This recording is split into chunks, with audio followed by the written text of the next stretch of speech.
my dear, welcome to our YouTube video. Today I will start video from function part 3. You have already learned what is function, function prototype, function signature, what is actual parameters, what is formal parameters, call by value, call by reference, and recursive function, etc. So, today I will start what is function overloading, need of function overloading, this keyword, scope of variable, static member, non-static member, pure function and impure function. এছাড়াও কিছু important question যেগুলো তোমাদের এক্সামে কাজে দেবে। এখানে এই চারটি types of methods. Function overloading. Function overloading is the process of defining functions or methods with the same function's name but different number and types of parameters or argument. Function overloading is the way to implement polymorphism. Poly means many, অনেক. Morphism means phase, অর্থাৎ অনেকগুলি কাজ একসঙ্গে হবে। এখানে আমরা যখন more than one function নিয়ে কাজ করব তখন যদি ফাংশন নেম গুলি একই নাম ব্যবহার করি এবং ফাংশনে বিভিন্ন ধরনের আর্গুমেন্টস বা প্যারামিটারস দিই তাহলে ফাংশন ওভারলোডিং হয়। মানে এখানে ফাংশন নেম একটাই কিন্তু এর কাজ অনেক। সেই কাজ নির্ভর করছে প্যারামিটারস বা আর্গুমেন্টস এর উপর। এরপর আমরা দেখে নেব একটা ফাংশন ওভারলোডিং এর প্রোগ্রাম। দেখো এখানে আমরা একটা ক্লাস নিয়েছি ফাংশন ওভারলোডিং। তারপর আমি টোটাল নামে একটা ফাংশন ক্রিয়েট করেছি যার দুটো আর্গুমেন্ট পাস করেছি, ইন্টিজার x এবং ইন্টিজার y।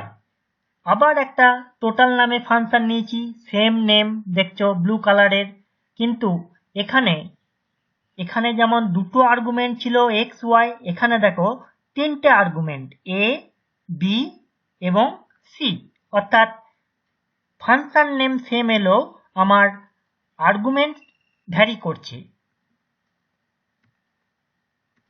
এবার আমি এখানে ফাংশনটাকে মেন ফাংশনে কল করছি। তোমরা দেখতে পাচ্ছ আমি স্ক্যানার ক্লাস ইউজ করে ভেরিয়েবল নিয়েছি x y এবং a b c, তিনটে ভেরিয়েবল নিয়েছি এবং একটা অবজেক্ট ক্রিয়েট করেছি ক্লাস নাম দিয়ে।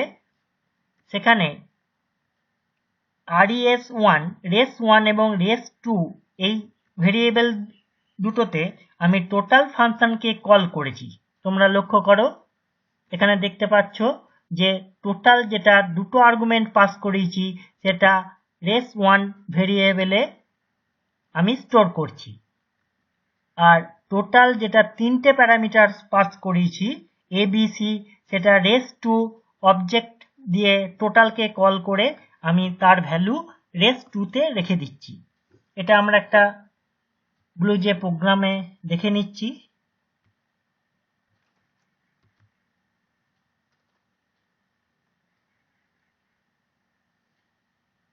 ফাংশন ওভারলোডিং প্রোগ্রামটা আমার করাই আছে। দেখো এখানে প্রথমে টোটাল একটা ফাংশন নিয়েছি যার দুটো ভেরিয়েবল এবং জেড ভেরিয়েবলে আমি এটাকে রিটার্ন করে দিচ্ছি, এবং আর একটা টোটাল ফাংশন নিয়েছি যেখানে a b c তিনটে প্যারামিটার পাস করাচ্ছি। তারপর মেন ফাংশনে আমি দেখো এখানে কল করেছি কল করেছি। আমি কম্পাইল করছি, নো সিনট্যাক্স এরর। আমি মেন ফাংশনকে রান করাচ্ছি। ভ্যালু অফ এক্স আমি 12 দিলাম, ওয়াই 8 দিলাম, এ এর ভ্যালু 1, বি এর ভ্যালু 2 এবং সি এর ভ্যালু 3 দিলাম। তাহলে আমার টোটাল দেখাবে 12 প্লাস 8 ইজ ইকুয়াল টু 20 এবং এবিসি 1 2 3 6। তোমরা দেখলে এই একই প্রোগ্রাম আমি এখানে রিটার্ন নিয়েছিলাম, এখানে আমি রিটার্ন ব্যবহার না করে প্রোগ্রামটা করেছি। দেখো এখানে ভয়েড ইউজ করেছি, অর্থাৎ রিটার্ন নিইনি, এখানে ডাইরেক্ট প্রিন্ট করে দিয়েছি এই ফাংশনের মধ্যেই, টোটাল ফাংশনের মধ্যেই। দ্বিতীয়বারেও তাই করেছি। টোটাল ফাংশনের মধ্যে আমি 3টে প্যারামিটার পাস করেছি এবিসি, এবং এটাকে রিটার্ন না করিয়ে এটাকে আমি system.out.println করে এখানে প্রিন্ট করেছি। যেহেতু এখানে দুটো টোটাল একই নামে ফাংশন এবং different type of parameters use হচ্ছে, এখানেও কিন্তু ফাংশন ওভারলোডিং হচ্ছে। দেখো নিচে তোমাদের আমি দেখাচ্ছি, এখানেও আমি অবজেক্ট যেহেতু রিটার্ন দিইনি, ডাইরেক্ট অবজেক্ট ক্রিয়েট করে ডাইরেক্ট কল করছি। দেখে নাও প্রোগ্রামটা। এরপর তোমাদের আমি প্রোগ্রামটা একবার রান করেও দেখিয়ে দিচ্ছি। আবার আমাকে ভ্যালু নিতে হবে। এক্স এর ভ্যালু দিলাম 3, ওয়াই এর ভ্যালু দিলাম 7, এ এর ভ্যালু দিলাম 10, বি এর ভ্যালু দিলাম 20, সি এর ভ্যালু দিলাম 30। দেখো টোটাল 10 এবং 7 প্লাস 3 10 এবং 60 আউটপুট দেখাচ্ছে। এরপর আমাদের মেন প্রোগ্রামে চলে যাই, যেটা আমরা দেখছিলাম।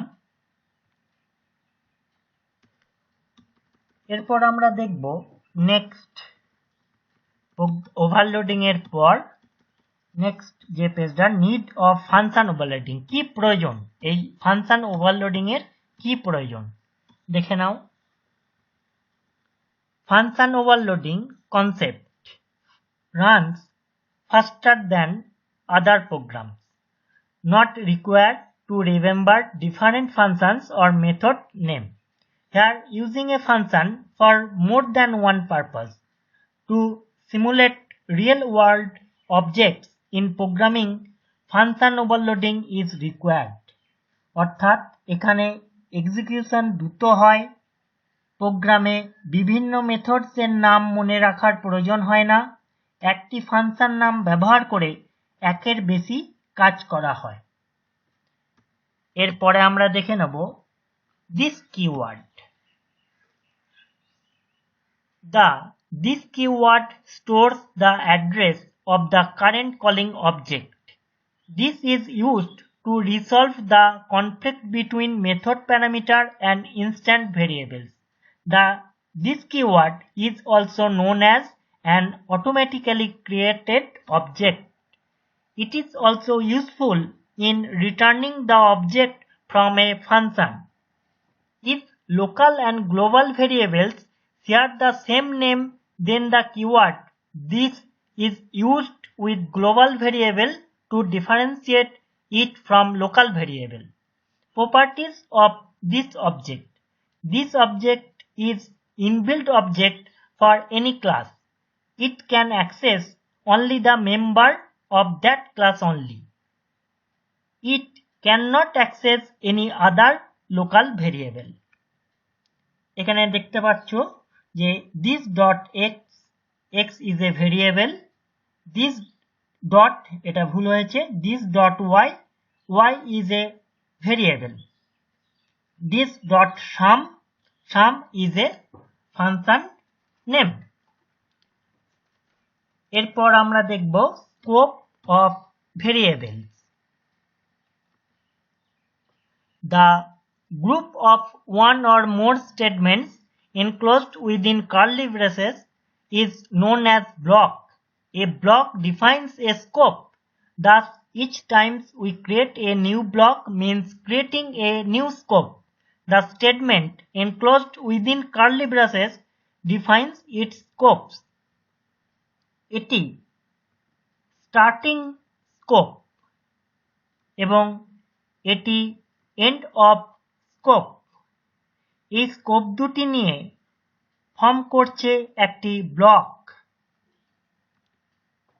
Next, types of method.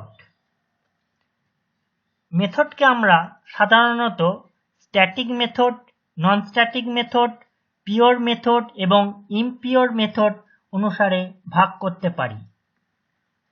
দেখে নেব static method. A static method is a method that can be called and executed without creating an object. Static methods are defined as static keyword. Within a class, static methods can be accessed by other static method only. They are called using class name.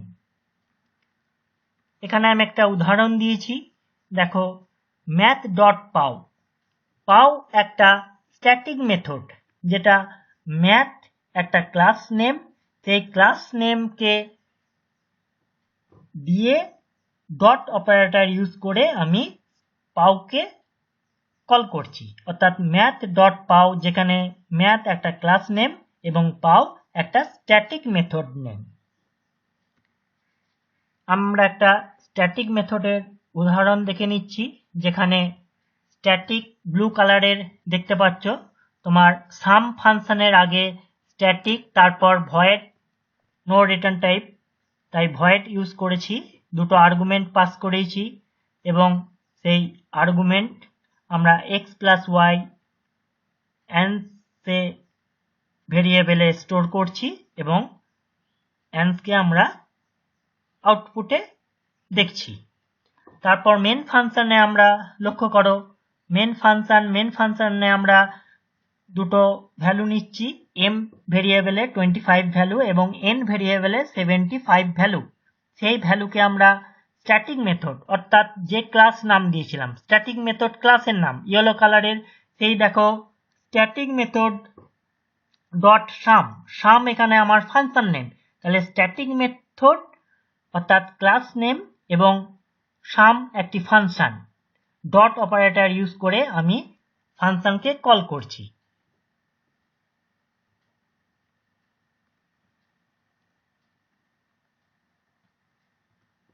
এটা একটা programme আমরা দেখে নিচ্ছি। Static method, দেখো class নাম দিয়েছি static method, এটা তোমরা অন্য কিছু দিতে পারো স্ট্যাটিক মেথড, কিন্তু এখানে যা ক্লাস নাম দেবে তোমাকে কল করার সময় এখানে ক্লাস নামটা সেটাই দিতে হবে। এবং আমরা ফাংশনের নেম নিয়েছি সাম, সেই সাম ফাংশনকে ডট অপারেটর দিয়ে কল করেছি, অর্থাৎ স্ট্যাটিক আন্ডারস্কোর মেথড ডট সাম এবং এম এন দুটো প্যারামিটার এখানে পাস করানো হয়েছে। রান করছি, দেখে নাও।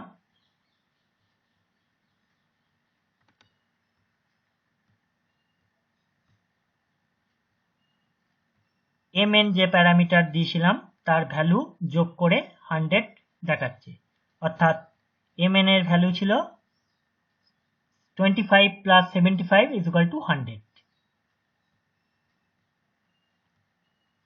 এরপর দেখে নেব আমরা নন static method. Non-static method, an instant method, is a method which requires an object of the class and it is defined to be created before it can be called. They are called using an object. আমরা একটা উদাহরণ দেখে নেব, দেখো object name dot non-static method। Static মেথডের ক্ষেত্রে ছিল class name dot function, কিন্তু এখানে দেখো অবজেক্ট নেম ডট নন স্ট্যাটিক মেথড, অর্থাৎ ফাংশন নেমটা আমরা দিচ্ছি। একটা উদাহরণ দেখে নিচ্ছি, দেখে নাও এখানে অবজেক্ট ডট সাম, একটা প্রোগ্রামে দেখে নাও এখানে ক্লাসের নাম নন স্ট্যাটিক মেথড, যেখানে সাম একটা ফাংশন নেম এবং এখানে আমি একই প্রোগ্রামটা রেখেছি, m is equal to 25 এবং n is equal to 75। Non static method অর্থাৎ ক্লাস নেম দিয়ে আমি একটা অবজেক্ট বানিয়েছি obj, এখানে একটা অবজেক্ট, সেই অবজেক্টকে অবজেক্ট ডট সাম, সেই অবজেক্টকে কাজে লাগিয়ে আমি ফাংশন নেম দিয়ে কিন্তু নন স্ট্যাটিক মেথডকে কল করছি। দেখে নাও ব্লুজে প্রোগ্রামে একটা নন স্ট্যাটিক মেথড, যেখানে ক্লাস নাম দিয়েছি নন স্ট্যাটিক মেথড এবং সাম নামে একটা ফাংশন করেছি। সেই ফাংশনটা আমি মেন ফাংশনে কল করেছি, তার আগে আমি একটা অবজেক্ট ক্রিয়েট করে নিয়েছি। যেমন আমরা স্ক্যানার ক্লাস ইউজ করার সময় scanner object is equal to new scanner system dot in দিই, সেরকম এখানে নন স্ট্যাটিককে আমরা ক্লাস হিসেবে একটা ইনস্ট্যান্ট অবজেক্ট বানাচ্ছি। সেই অবজেক্টকে নিয়ে দেখো অবজেক্ট ডট সাম ফাংশন নেম দিয়ে আমি ফাংশনটাকে কল করছি। একবার রান করে দেখে নিচ্ছি।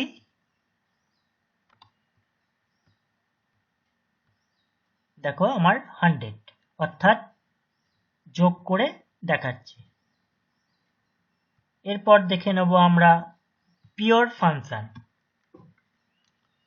A function that only returns a value which does not change or modify the state of the argument or variable that are received when called is known as pure function or method। এখানে আমরা উদাহরণ দিয়ে দিয়েছি। এই ধরনের ফাংশনের return value থেকে এবং ফাংশন কল করার পর আর্গুমেন্ট বা ভেরিয়েবলটি ভ্যালু রিসিভ করার পরও ভ্যালুটি চেঞ্জ হয় না, এর ভ্যালু চেঞ্জ হবে না। তোমাদের একটা উদাহরণ আমি দিয়েছি, দেখে নাও পিওর ফাংশনের। এরপর আমরা দেখব impure function. A function that may or may not returns a value which change or modify the state of the reference type's argument or variable that are received when called is known as impure function or method। এই ধরনের ফাংশনের return value থাকতেও পারে আবার নাও থাকতে পারে, কিন্তু reference types argument বা প্যারামিটার যখন ফাংশন কল করে তখন অবজেক্টের ভ্যালু মডিফাই বা চেঞ্জ হয়ে যায়। দেখো আমি একটা ইমপিওর ফাংশন নিয়েছি, যেখানে ক্লাসের নামে একটা অবজেক্ট ক্রিয়েট করেছি। এখানে কিন্তু আমার ভ্যালু চেঞ্জ হয়ে যাবে। এরপর আমরা কিছু ইম্পর্টেন্ট কোশ্চেন এই চ্যাপ্টার থেকে দেখে নেব। What do you mean by function overloading? What is the need for overloading functions? What is this object? Also discuss the significance of it. What do you mean by nesting of function? Write a function prototype for a function sum that takes an integer variable x as its parameter and return a value of float data type। এটি খুবই important. What do you understand by the scope and lifetime of variables? What are the types of method or functions?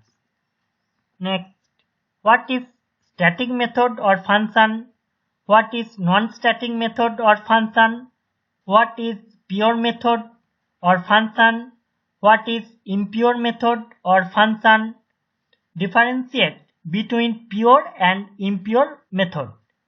Write a program that has overloaded method area for calculating the area of a square, rectangle and a triangle। আমি এখানে কিছু hints দিয়ে দিয়েছি, যেমন area of square equal to side into side, area of rectangle equal to length and breadth, area of triangle সাইডগুলোর sum by 2 root over square S bracket S minus A আবার ব্র্যাকেটে s minus B এবং ব্র্যাকেটের মধ্যে s minus C. এটা তোমাদের hints দিয়েছি সুবিধার জন্য। এর পরবর্তী ভিডিওতে আমরা